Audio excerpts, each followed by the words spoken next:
So vertical asymptotes. Vertical asymptotes are hard and fast, as in they don't mess around. If you have a vertical asymptote, the graph will never have a value where that vertical asymptote is. Now, to be a vertical asymptote, since we're talking about fractions, to have no output for a particular input, we simply need to look at the bottom of our rational function. Because anything that makes the bottom zero will be an asymptote, because we can't have a fraction that is anything over zero. It is undefined. It does not give us a real output. And so when we looked at 1 over x, the function 1 over x, well, the only thing that makes x equal to 0 is when x is 0. It makes the denominator 0 is when x equals 0. And we can see up here from this example that it gave us a vertical asymptote at an x value of 0, or the y-axis. And so this graph never touches. Now for this particular example, I have x minus 2 times x plus 1 in the denominator. Zero product rule says if either of those are equal to 0, then the whole thing is 0. So we set each of those factors equal to 0. And what it tells us then is that x at the value of 2, and then also at the value of negative 1, that those two values would make this denominator equal to 0, which would make our function undefined. That means we have a vertical asymptote when x equals 2. So we have it right here, coming down right here. Remember that these graphs will get infinitely close to that value of 2, so it can be hard to tell it apart at times. We have a vertical asymptote right there, and we have a vertical asymptote at x equals negative 1, so right there. So this graph will get infinitely close to those two values, but it'll never actually touch. Now, whatever makes the bottom equal to 0 is a vertical asymptote. So if I were to add, I had 1 over x minus 2 and x plus 1. If I were to add some more, like if I were to add, x plus 3 and x minus 1. If I were to add those two right there, it would just give me more vertical asymptotes. So we could have a whole bunch of vertical asymptotes depending on what we have. Now, we already had those two marked. So if I added those other two pieces, it would quite literally give me another vertical asymptote at x equals negative 3 and x equals positive 1. Whatever values, even if it's a bunch, that make the denominator 0 will give you vertical asymptotes. Now, the last part about vertical asymptotes is the multiplicity. Now, this is a really big deal. Multiplicity of asymptotes. Well, not asymptotes. Multiplicity of factors. Multiplicity of factors in the denominator, or the multiplicity of the pieces that give us these asymptotes. Here's what we know about this. If we have a multiplicity that is odd, so it happens once, 3 times, 5 times, ... And this is hard to explain in words, but visually it'll make sense. The values on either side of an asymptote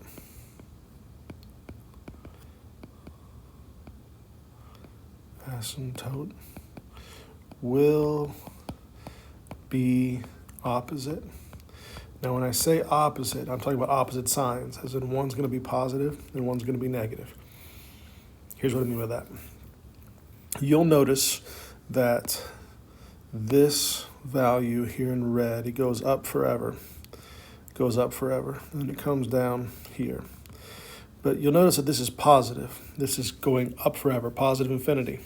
And then that blue line right here is the asymptote. And then on the other side of the blue line, so I was on the right-hand side of the blue line, and now I'm on the left-hand side of the blue line. But once I'm on the left-hand side of the blue line, this value comes down here and goes all the way down to negative infinity. So it's negative. So on the right-hand side of this, it's positive, and on the left-hand side, it's negative.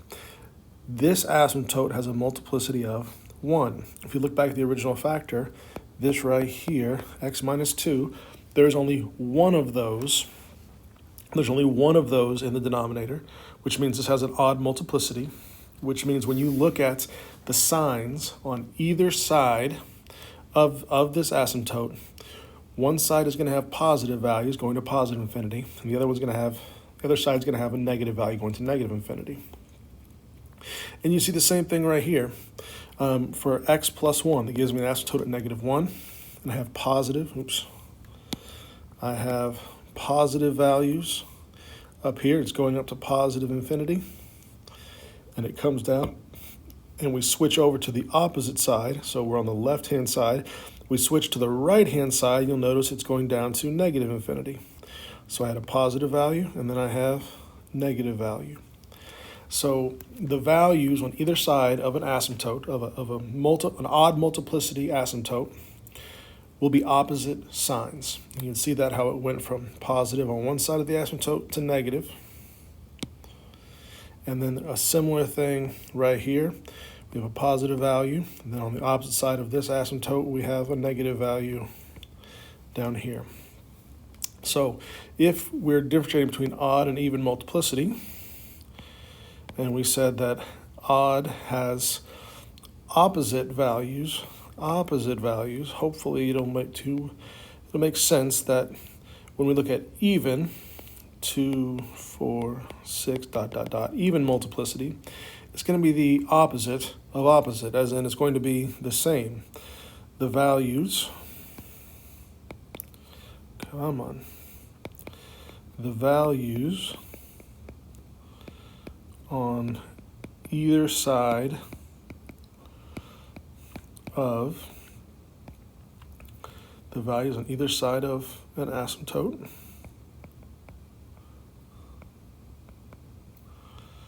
will be the same. As an example, I'm going to sketch a quick graph for another function, and this function is going to be the function 1 over x squared. So 1 over x squared will actually look like this. So what is the asymptote? Well, if we have x squared in the denominator, that's the same as x times x, which means this is happening 2 times. It has a multiplicity of 2 as an even multiplicity. So we have an asymptote at 0. So right here, it's never going to touch the y-axis, because that's with the line x equals 0. And the graph behaves much like 1 over x did up above. But what you'll notice is that instead of being down here like 1 over x, it's actually going to be also up here. And there's 2 reasons for this. One, there's the rule I just said, which says they have to be on the opposite sides. So on the right-hand side is positive, and on the left-hand side it is still positive. That is the nature of multiplicity 2 asymptotes. But also think of it from the perspective of when we get into these x values, negative x values, it's no longer 1 over a negative x value. It's 1 over the x value squared. So if I have 1 over x and I plug in and I evaluate that at -1, that's 1 over -1. But if I evaluate 1 over x squared for -1, that's 1 over -1 squared. And a negative times a negative is a positive. So it's +1. So the squaring term makes everything, that's not what I meant to do. The squaring term makes everything positive, even when it has negative x values. So positive values are going to go on top. So when we piece things together, we look at, is it going to be odd multiplicity or even multiplicity? Either way, it still gives us an asymptote, but how it behaves is going to be different. Is it going to be opposite? Is it going to go from positive to negative, or is it going to be positive to positive? Depends on that multiplicity. So you're going to pay attention to the multiplicity of those asymptotes.